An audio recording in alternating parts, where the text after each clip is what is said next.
please subscribe and don't forget to press the bell icon to get notified whenever we upload a new video.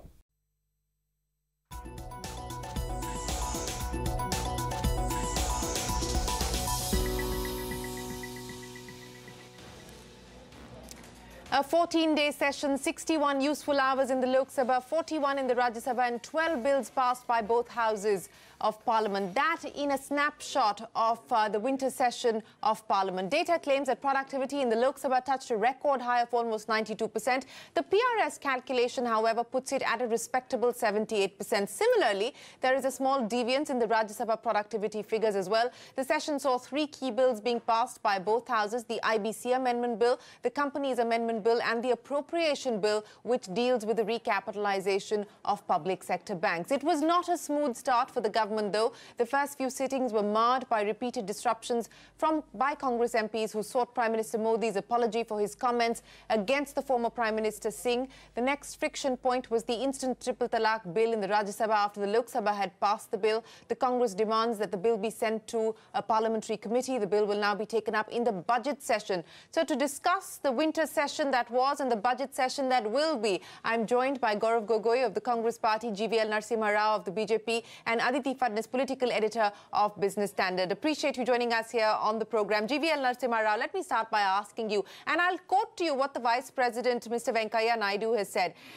He says that through Parliament was a political institution, it cannot be made an extension of politics in its typical sense, which is marked by deep divisions and acrimony. The legislatures of our country, including the Apex Parliament, need to quickly evolve the way we conduct our proceedings so as to meet the needs of our evolving nation. Isn't it the job of the government, isn't it the job of the ruling party, Mr. Narasimha Rao, to ensure that we actually get Parliament to do its function?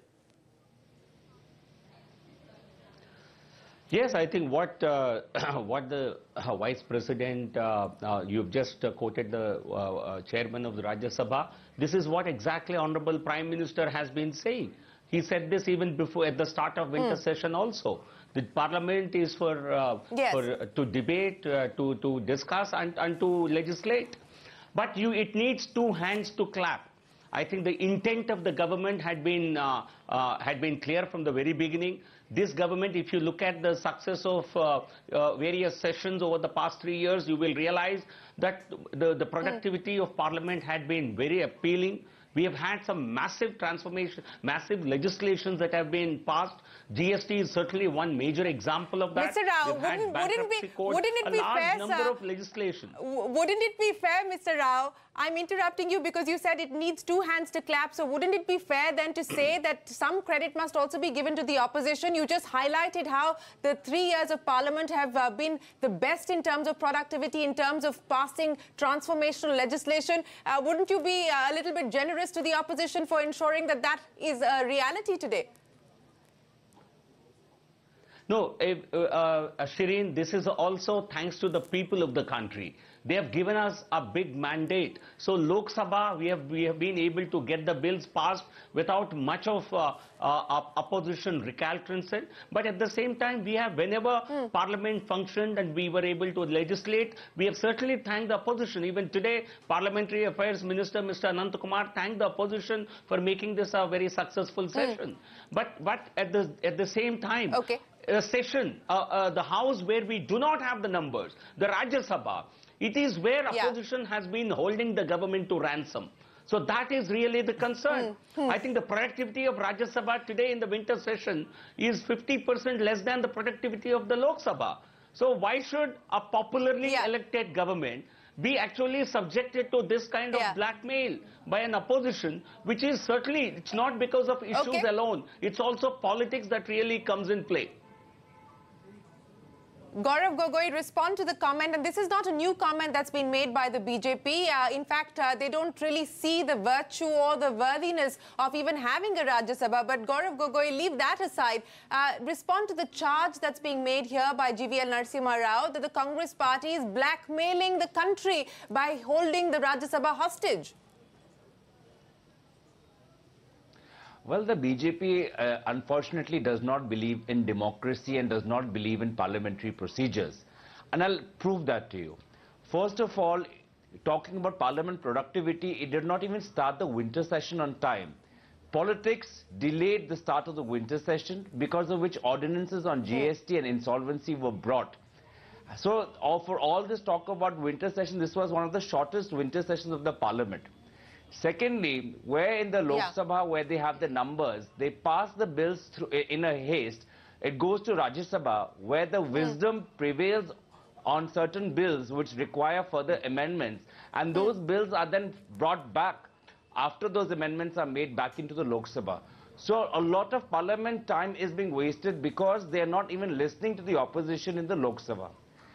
On many times, standing committees and select committees are part and parcel of a parliamentary procedure, and they allow the legislator to further scrutinize a bill in order to add more teeth and add more strength to it. But instead of allowing these bills to go to the select or standing committee, they want to bypass the entire standing and select committee altogether. This parliament has the lowest record of bills being sent to the standing and select committee. So they want to completely bypass parliament. They don't believe in democracy. They don't believe in checks and balances. Let me get GVL to respond to that. GVL, you accuse the Congress party of using the Rajya Sabha to blackmail the government. The Congress party says that, look, you're circumventing parliamentary procedure as well. Why is there not enough consultation by way of the select committees or the standing committees? Why are you so hesitant that there be brainstorming over crucial legislation, including things like triple talaq, which now find themselves pushed to the budget session of parliament because it couldn't go through the Rajya Sabha in this session? Why not go through the process of consultation through either select committees or standing committees? And the record shows that that is not something that the BJP has done.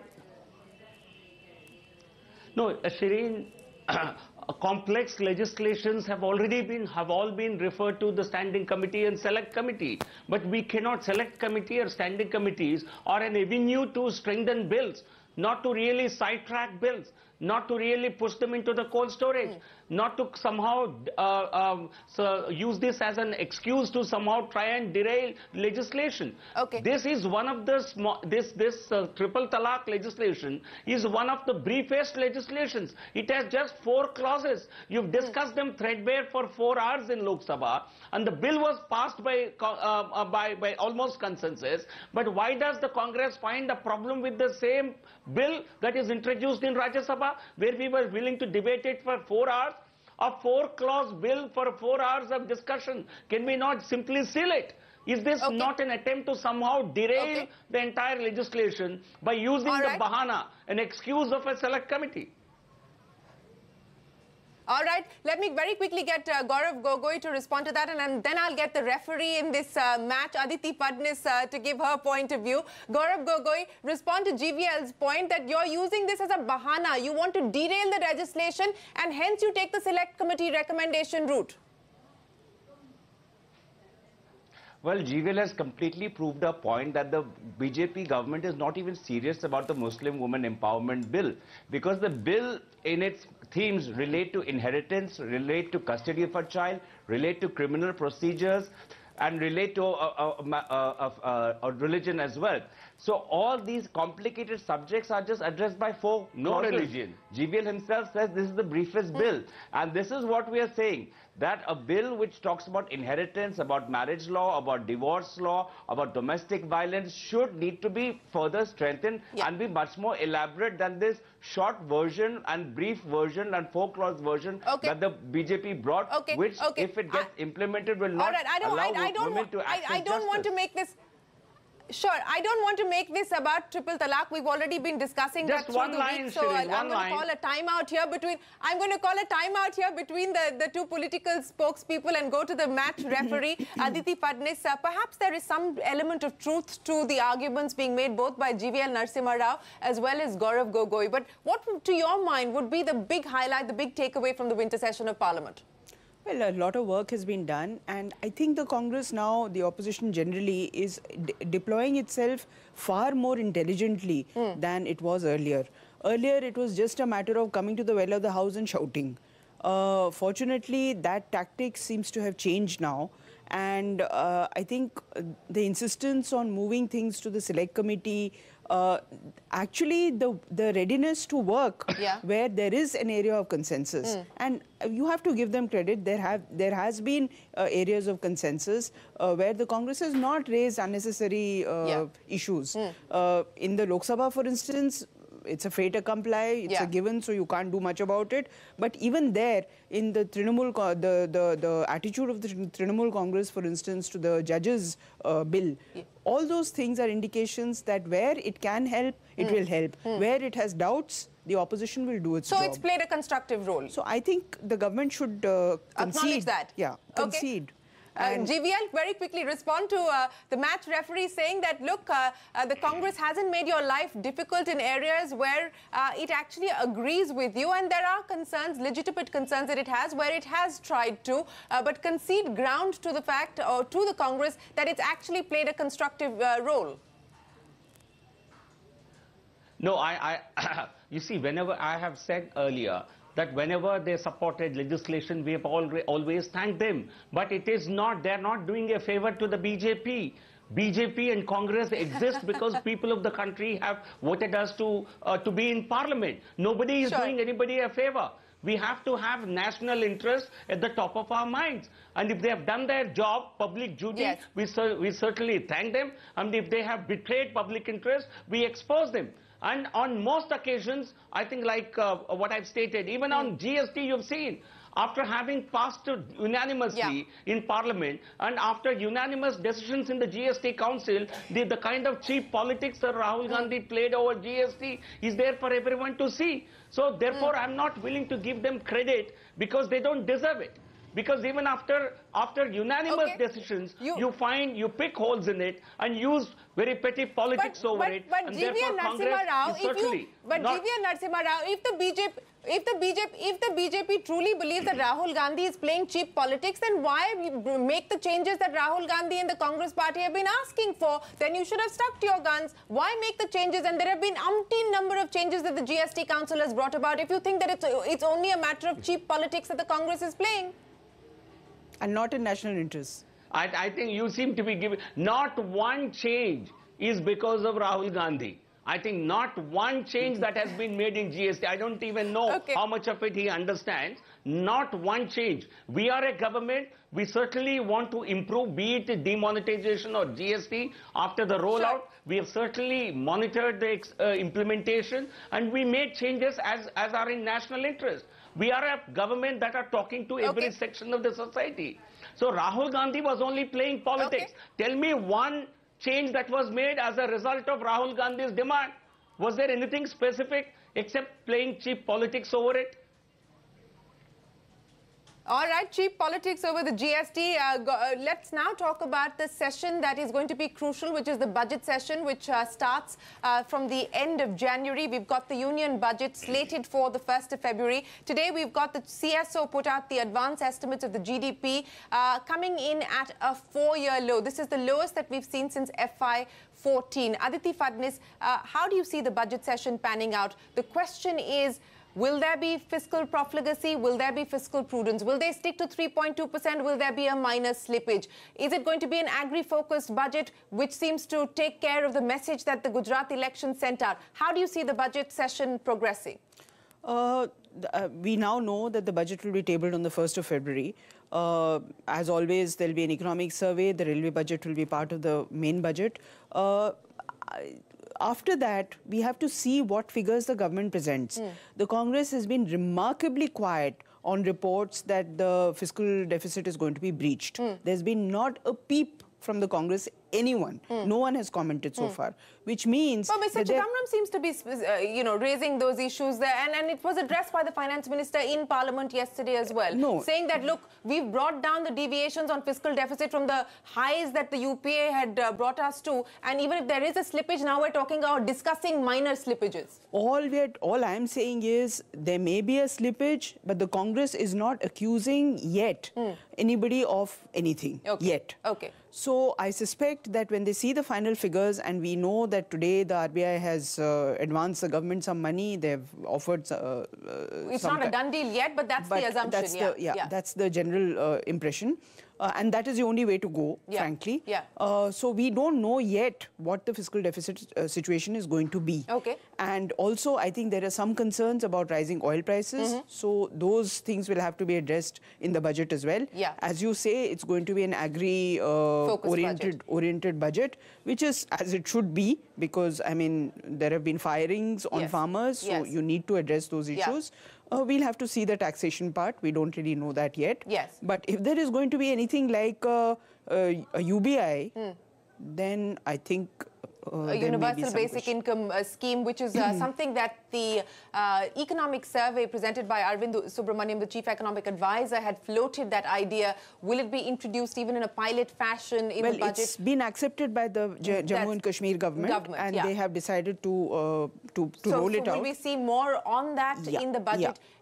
Is the question. Gaurav Gogoi, strategy for the budget session and expectations from the union budget, more importantly. Well, first of all, quick rebut to GVL. I think all these personal remarks against Rahul Gandhi only shows their brittle egos and how fragile their egos are. Secondly, I disagree with Aditi's assessment of the Congress strategy. We've been quite hard on the BJP, on the economy. We've been talking about a 2% drop in the GVA, gross value added. We've talked about jobs not being created, the low private investment, the state of NPAs.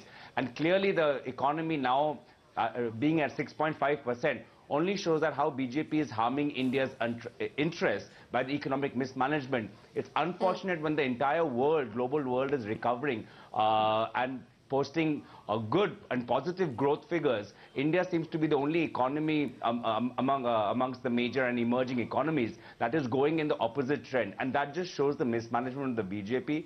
Going forward, we've been focusing on how the rural economy has completely been ignored. This micro, small and medium industries where most jobs are being created has been completely being ignored. Skill development and education, two things which are critical to our demographic, has not been given sufficient attention. The Ministry of Skill Development have gone back for the initial targets. So all of this, along with the global rise in oil prices, seems to be that the government is not putting its head together. They are always in election mode and not at all in governance, and not at all interested in governance. All right. GVL Narasimha Rao, I could see you smiling through the argument that Gaurav Gogoi was presenting. So I know you're ready for the kill, so to speak. So go ahead, GVL. No, you see, the party that had completely mismanaged the economy and the economic doctors of the Congress like Dr. Manmohan Singh and Chidambaram, which made it one of the 5 fragile economies of the world. I think today they think economy is really not doing well. When the whole world concurs with the fact that we are the brightest spot in the world, the growth projections of all the financial institutions are very attractive. After 13 years, you have a credit rating that has improved. Like so I think all fundamental parameters are good. And a massive reform like GST certainly has really hurt our growth for a quarter. And also, but this is a short-term pain for a long-term gain. So certainly the economy is in a takeoff mode. We are doing far better today. Inflation has been under control, well below the RBI mandated level of 5%. And Congress, what did the Congress party give us? A 4% growth rate under 10% inflation. And they think they have governed the country very well. No, 1 second. No, not entirely accurate, the numbers that you're throwing now. Away, GVL. But GDP formula. Let's 4 and 9. No, let's just talk about we've got the data today. It's FY18 numbers put out by the government, by the CSO, 6.5% GDP, 6.1% GVA. So GVL Narasimha Rao, that is the data and it speaks for itself. Let's now talk about what we should realistically expect as far as the budget session is concerned. You've got pending legislation like triple talaq, etc., that will be taken forward in the budget session. But more importantly, all eyes on the union budget. This is going to be the first post-GST budget, GVL. What should we expect? I think it will be a great budget. That's all I can tell you. It will certainly be a growth-oriented budget. Because after we have reformed our sector, let me ask you a different question. Let me ask you a different question, because I know that you won't be able to give us a great insight into what the budget will have. But what would you like the budget to focus on? You know, we've talked about agriculture, and even as far as today's data is concerned, agricultural growth estimate about a little over 2%, which is the big concern. You know, what is it that you would like the budget to focus on?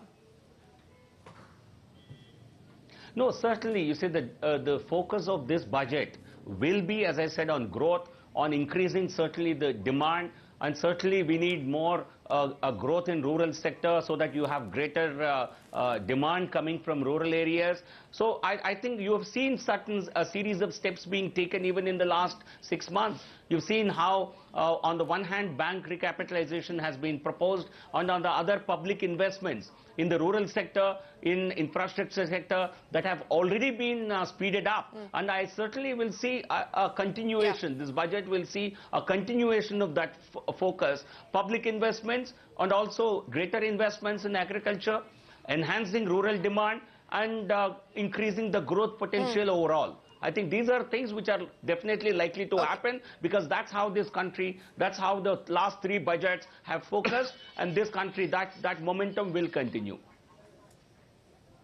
Well, we will find out on the 1st of February when the Finance Minister presents the Union Budget.